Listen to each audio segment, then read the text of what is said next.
My name is Amelia, and I was living what seemed like a perfect life. At least, that's how it looked from the outside. My husband, Ethan, is everything a girl could wish for. Handsome, loving, and incredibly supportive. We met during our college years, and it was practically love at first sight. We both felt an instant connection that quickly transformed into a deeply meaningful relationship. Oh, come on, Amelia!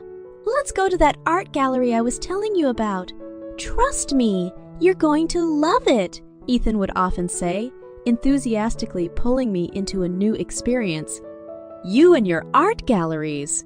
Fine, let's go. I'd laugh. I loved his passion for art and life itself. He had a way of making everything seem beautiful and worthwhile. Eventually, Ethan proposed, and we had a wedding that was nothing short of magical.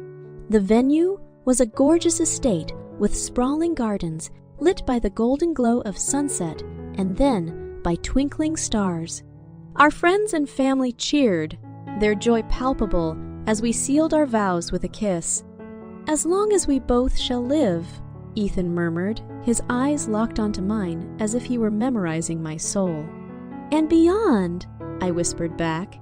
That moment felt like a beautiful bubble where only the two of us existed. For a while, I let myself believe that this was it, the happy ever after that every girl dreams of. However, even a picture, perfect life has its shadows, and mine had a name, Carol, Ethan's mother. Right from the start, I could sense her disapproval. It was as though her eyes had this natural ability to scan me like an error message, searching for flaws she could magnify.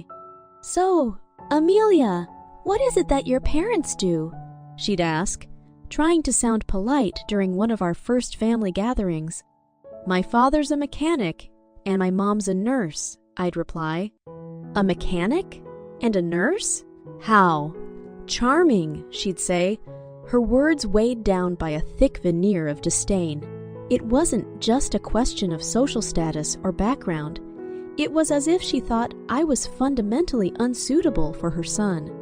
It was clear that while Ethan saw me as his equal, a partner to navigate life's ups and downs, Carol saw me as something far less flattering. She would scrutinize my every move, every decision, as if trying to spot some fatal flaw that would make me unworthy of Ethan's love. Despite this, I held on to the belief that love would conquer all obstacles. I was happy and deeply in love with Ethan. We had built a life together, bought a beautiful home, and were making plans for the future. But little did I know, the seed of discord that Carol had planted was about to grow into an insidious tree, its roots threatening to tear apart the life Ethan and I had lovingly built. And so, the years passed, turning the page to a chapter I never expected, beginning with what seemed like innocent visits from my mother-in-law. If only I'd known the dark turns that lay ahead. In the first couple of years of our marriage, Ethan and I delved deeper into our careers, navigated our shared ambitions, and eventually bought a house that seemed like something straight out of a romance novel. A charming two-story home with a white picket fence and a garden we couldn't wait to fill with memories. We were on cloud nine, arranging furniture, selecting paint colors, and envisioning the many holidays we'd spend in our sanctuary. Just when it seemed like life was going perfectly, Carol started to visit more frequently. At first, these visits appeared to be well-meaning gestures from a mother who wanted to be a part of her son's life. Ethan, bless his heart, believed his mom was turning a new leaf, hoping for familial harmony. "Amelia, my mom's planning to visit this weekend. I know things have been a bit strained, but maybe she's coming around.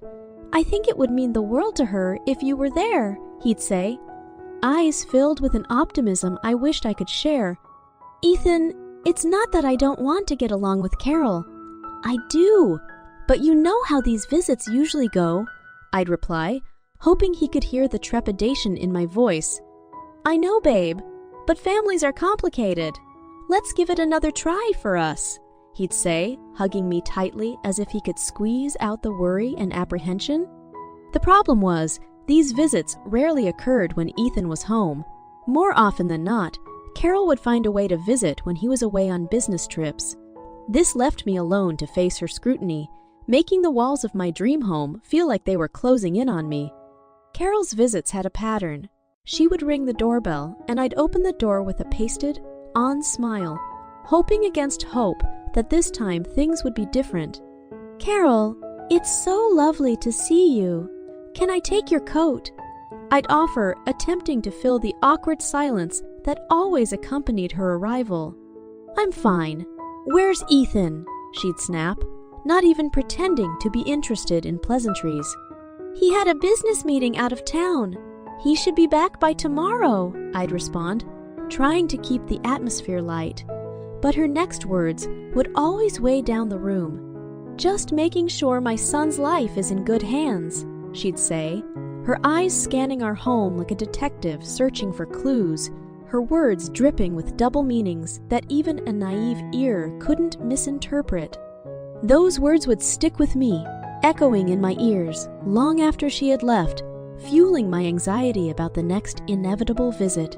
It got to the point where the sound of the doorbell would make my heart race as I braced myself for another round of passive, aggressive comments and thinly veiled insults.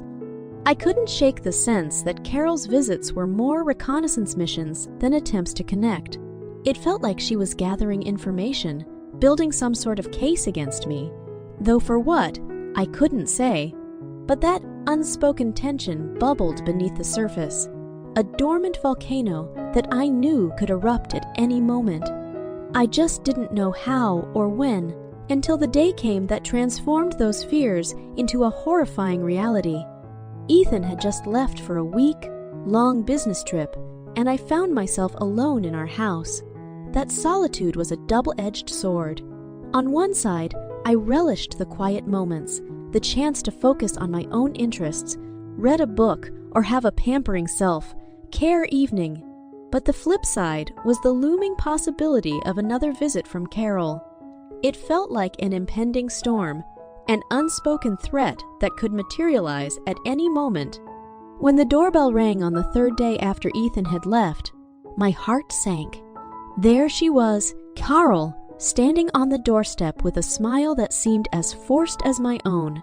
It was almost like she knew she had me cornered, like a cat relishing its captured prey.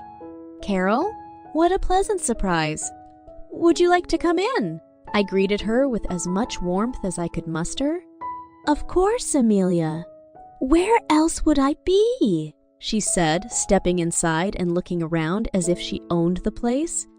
"I was just about to make some tea. Would you like a cup?" I asked, trying to steer us towards something resembling normalcy. "I didn't come for tea," she replied, her voice curt. She avoided eye contact, her gaze drifting around our living room, inspecting the furniture, the walls, and even the family photos we had lovingly arranged. "Ah, I see. Is there something specific you wanted to talk about?" I pressed, my palms sweating, sensing the discomfort hanging in the air like a thick fog.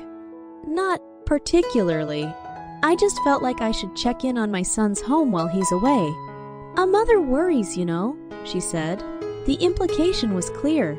She was here to assess, perhaps even judge, how well I was taking care of the life her son had built.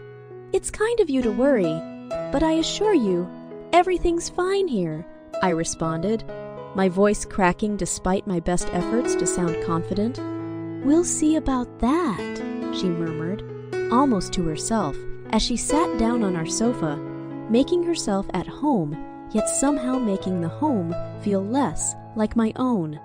The atmosphere was so thick with tension that it felt like wading through quicksand. Each second stretched into a minute, each minute into an agonizing eternity. I suggested we have dinner, offered to show her the new renovations we had made to the guest room, and even brought up the possibility of watching a movie together. But each suggestion was met with resistance, passive, aggressive comments, or cold silence. As the evening wore on, I could feel my own walls closing in on me, mentally and emotionally. This was my home, the place where I should feel the safest and most comfortable, yet Carol had turned it into a battlefield, fraught with hostility and silent judgment. With a deep breath, I decided to steer the situation towards some resolution. "Carl, since Ethan is away, why don't you stay the night? It's getting late, and I've already prepared the guest room." "I suppose that would be sensible," she said, finally breaking her reticence. But as I moved to grab her overnight bag, I couldn't shake the sense of impending doom. I knew something was about to happen, something that would shatter the uneasy peace we had been balancing on. What I didn't know was just how devastating that something would be. Night had fallen, and the house was quieter than ever, as if it too sensed the impending turmoil. Carl had retired to the guest room, and I was left to my own devices, my thoughts a swirling tempest of unease and anticipation. "Maybe I'm overthinking this," I muttered to myself as I headed up to the second floor to fetch some spare blankets for Carl. Ethan had always told me that I had a tendency to overanalyze situations. "You think too much," he'd say with a smile, pulling me into a hug. I wished he were here now to ease my fears and make me feel secure within these walls again. Just as I was about to grab the blankets, I heard a loud slam from downstairs. My heart jumped to my throat. That wasn't just a door closing. That was the sound of finality, of something coming to an end. Shaking off my apprehensions, I raced downstairs, calling out, "Carl? Is everything all right?" But the only reply was an overwhelming smell of gas filling the air. I rushed to the kitchen and found the door leading to it closed. Pulling at the handle, I realized it was locked. Panic surged through my veins. My mind was screaming. Frantically, I turned and dashed to the living room, my eyes falling on the window. Without a second thought, I picked up a decorative statue from a side table and hurled it at the glass, shattering it into a spiderweb of broken shards. I climbed out, not caring about the cuts I received from the fractured glass, my mind singularly focused on getting away, on getting help. The night air was biting, but I felt none of it as I sprinted to the nearest police station, my breaths shallow, my heart pounding like a drum. The reception area was stark, a lone officer sitting behind the desk. I must have looked like a madwoman, but I didn't care. "Officer, you have to come with me.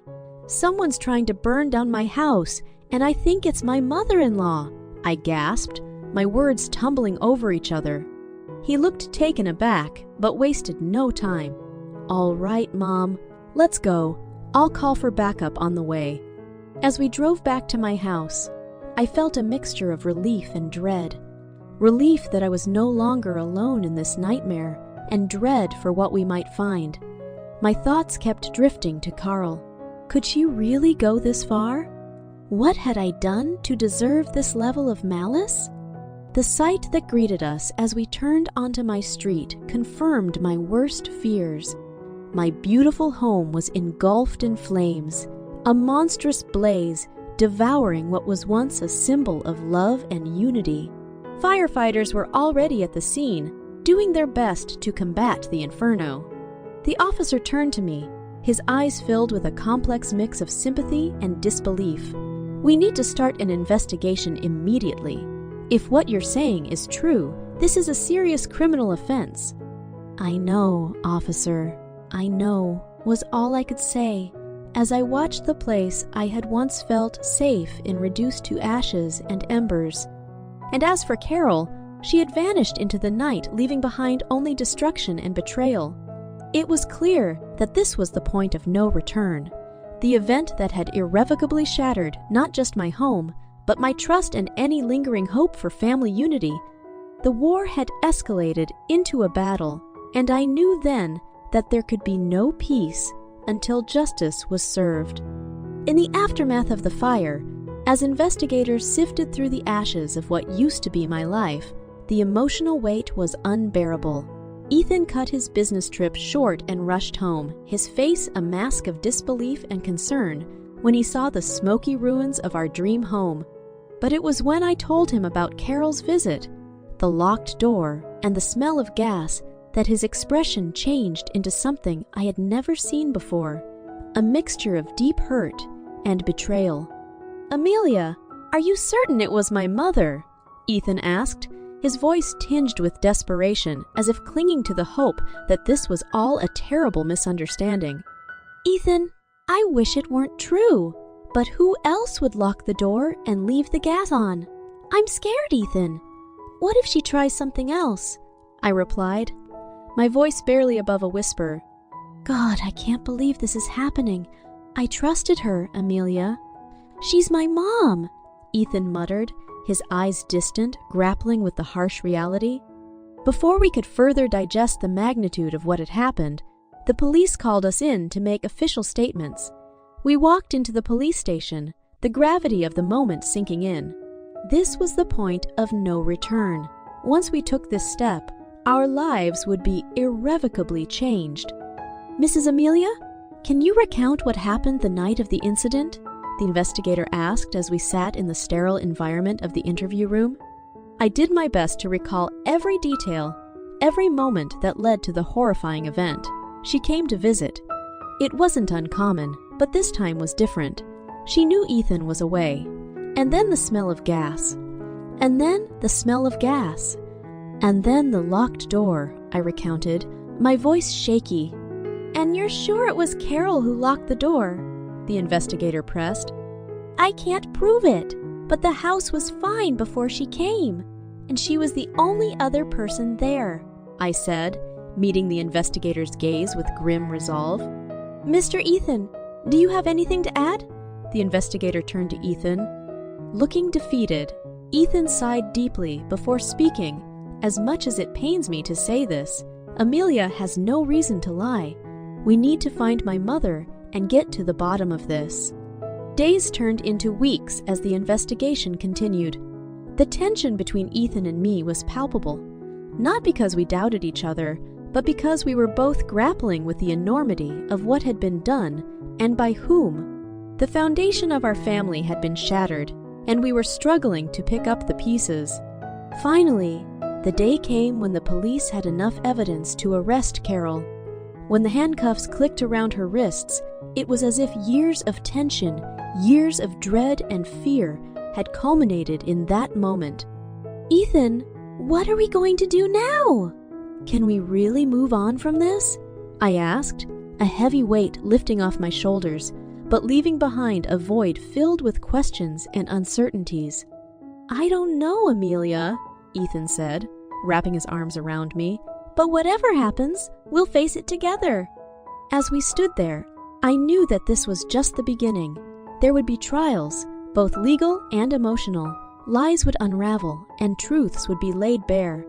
But for the first time, I felt like we could finally confront this dark chapter in our lives and turn the page. Even if what lay on the other side was unknown, we would face it as we had faced all things, united, even if broken. The courtroom was stifling, an arena of hushed whispers and unspoken judgments. When the judge announced the sentence, 6 years for attempted murder and arson, there was a collective gasp, a release of the tension that had built up over the weeks of the trial. Carol, for her part, looked neither remorseful nor surprised, but her eyes met mine for a brief second, and in them, I saw a glimmer of something I couldn't quite place. Regret, perhaps, or maybe just the realization that she had lost. As much as this verdict brings some closure, the family is shattered, possibly beyond repair, said Ethan as we exited the courthouse, a throng of reporters clamoring for comments. Yes, the family is broken, but not us, Ethan. We'll find a way to heal, even if it takes time, I replied, feeling the urge to reassert the strength of our partnership amidst the ruins of our larger family dynamic. The car ride home was one of the most uncomfortable experiences of my life. Words hung in the air, like invisible barriers we didn't quite know how to navigate. Finally, Ethan broke the silence. Amelia, do you think you'll ever be able to forgive her? I'm struggling to even understand her, let alone forgive her, he confessed, his grip tightening on the steering wheel. Ethan, forgiveness is not about her. It's about us. It's about not carrying this heavy burden for the rest of our lives, but understanding why she did it. I don't know if I'll ever get there, I responded. My eyes focused on the road ahead, both literally and metaphorically. We have to rebuild, Amelia. We've lost a home, but we can't lose each other. Where do we even start? Ethan asked, his voice tinged with despair. We start with a fresh slate. We've been through the worst life has to offer, and we're still standing. Maybe a bit bruised, but united, I said, feeling a newfound resolve take hold. Weeks passed, and we temporarily moved into a small apartment while the insurance issues were sorted and our home was rebuilt. I couldn't set foot on the old property without feeling a surge of emotion, so we decided to sell it. Too many memories, both good and bad, were entangled in those walls. It was time for a new beginning.